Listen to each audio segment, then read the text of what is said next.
On today's Saturday Doobie Feature, we're watching Escape from New York. Trying to escape from this heat. I have bad timing.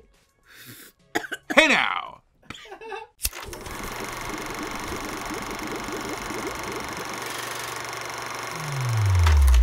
Hey everybody, welcome to today's Saturday Doobie Feature. I'm Justin. And I'm Jessica. Today we are talking about John Carpenter's Escape from New York, or as the cool people call it, Escape from New York. Very, right? That's yeah, definitely. As a New Yorker, I am entitled to tell you that that's actually what they call it. The silent A at the end of York? It's actually an E with the umlaut. We went to the Fave in Toluca Lake. If you're in North Hollywood, California, come check it out in the valley. We got some of this field extract that I'm gonna jump in, show the people. It's so Show cute. the people this beautiful box. You open the box and you're like, cool, I get wax, but also flowers. What? Aesthetics? It's very cute. And then you're like, here's my present to myself. It comes in a little wrapping paper.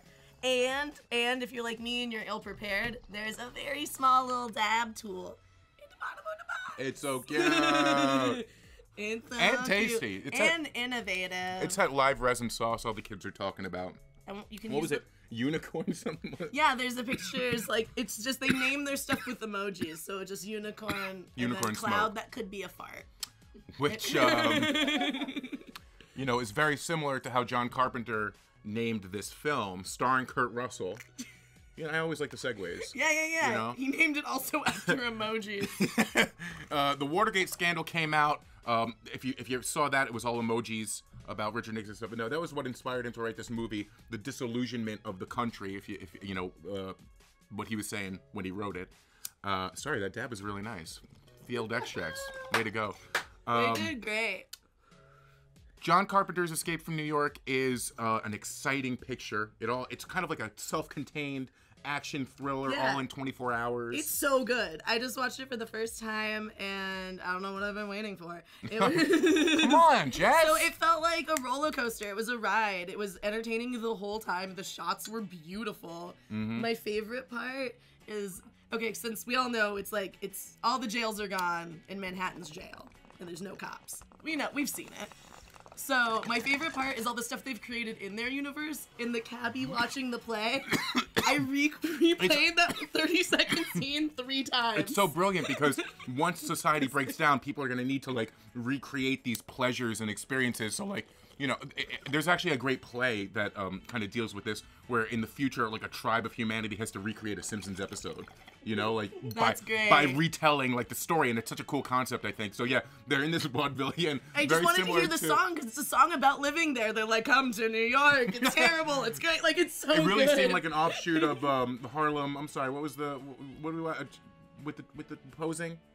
Oh, From our second episode, what was the name of the Paris is Burning. It reminded me of Harlem that really very threw much me off, because you go into it you go into it being like very this is gonna be a tough guy picture, you know, and then they're doing like this like vaudeville cross-dressing thing, and it's so really funny. good. And then you're gonna meet Ernest Borgnine. And by the way, I want to talk about the commissioner of the movie. I think it's really cool that Grandpa Joe finally got a new job. Wait, what? After the commissioner who gives Snake the job at the beginning of the movie, yeah. he looks just like Grandpa Joe. It's like Grandpa Joe finally decided in Willy Wonka he's not going to be paralyzed anymore, and now he's going to go run this. Yeah. Also, Grandpa Joe is? Yeah. Do you have another? I mean, I have an Uncle Joe.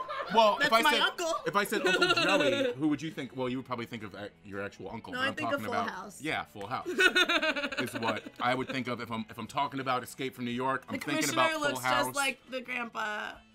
Here, would you like to trade? This is the strawberry shortcake. You want to trade? Too. What? Okay, here. You grab this one. I'm gonna smoke out of the Dealy Buddy. This one spills Dealy on Buddy me out of the little. every If you're a time. hipster, sounds fun. If you're you like mason jars, you know, I like them. Hold on. We can't both hit it at the same time. I thought you were gonna talk about the mason jar. Well, mason jars are cool. It's a very cool concept because you can clean it very easily. You know. Through the dishwasher. That's my pitch. Kurt Russell's in the movie. You know, we always talk about like who could have been in the movie otherwise. They were talking about Charles Bronson, which would have been very dry. Like the movie's already pretty dry. Like the movie's kind of that Pixies song quality of like loud, quiet, loud. Like there's silence in some parts of the movie. Oh yeah, and then they're just like gunshots. Yeah, well those like I don't know. There's scenes where like you're like, are there people there? Who's good? Who's bad? And they're just shot so well where you like can't I don't know. It kept me on my toes the whole time. It was so good. Well, as you said earlier, you had said, a really wise thing that when you want to see a movie about all the different characters in the movie, that makes it really good. Yeah. And I think if there would be spin-offs about each of the characters, it's a good movie or and show. Don't Something tell, one of my friends has said. Don't tell Hollywood, because I hate that they always do this, but I would be down with a remake of Escape from New York, because I think that there is a lot of potential versus that 80s quality that they had versus like you can make a really intense, Who do you want to be Snake? Probably Tom Hardy.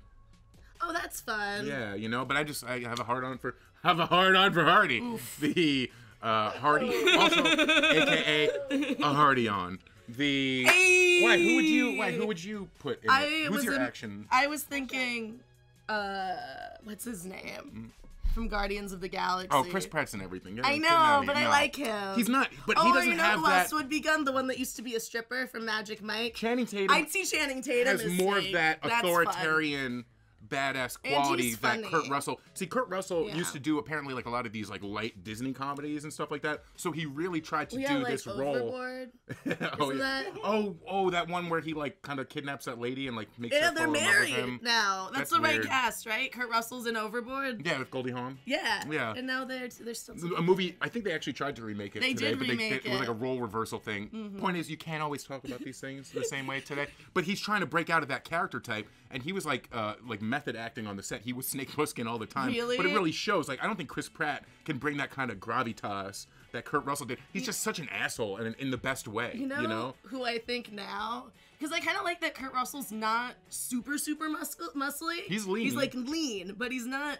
What if they just made Adam Scott get a little bit of muscles? Yes. Because he has that like if you just eyebrow. put the eye patch on him, he could really carry he's a great asshole, and he's a method actor. Yeah, he was so good. So I changed my answer. If you just yeah, you know what? Shout out to Adam Scott. He gave me a cigarette one time outside of a movie premiere. He's a really nice guy. Adam Scott smokes cigarettes? Maybe not. I don't smoke anymore, so I hope he doesn't.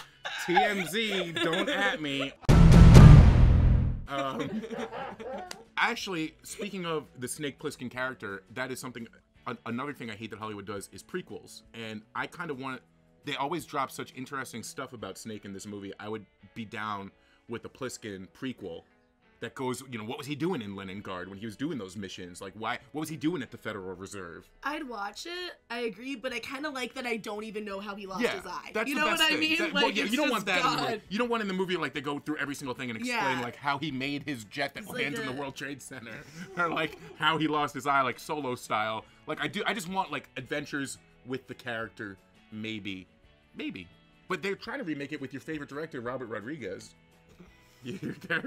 So it's going to be like Spy Kids cross with Terminator. Uncomfortable position. Listen.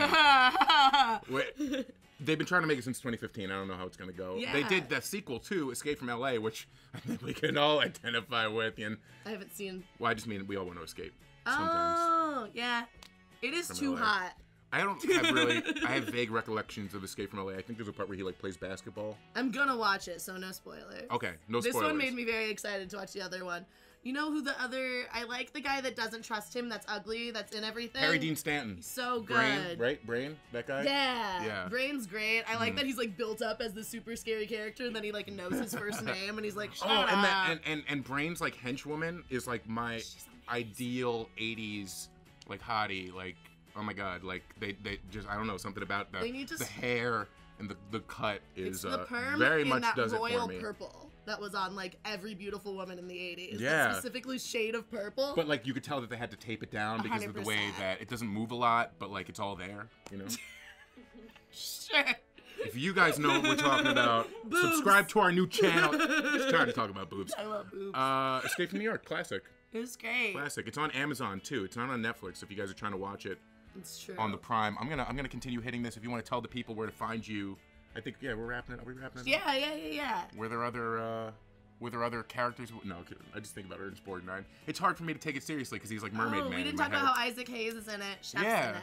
Isaac Hayes. We're gonna forgive all the weird South Park year stuff and just respect to Isaac Hayes. Yeah. I do like that most of the characters die. I love an action movie where they're just like, fuck it, at the end. They're like, this is dangerous. No sequels. We only need one of you for the sequels. everyone else. And the fact that really the hero of the movie is the president at the end. He's like the helpless person, but really he's the final shot. So I think that's kind of interesting. But Snake is such a dick. He like doesn't want the world to have nuclear fusion, so he just like it's the most 80s thing. They had to have an audio tape. Yeah, but it's kind of beautiful that he doesn't want people to be able to have. Yeah.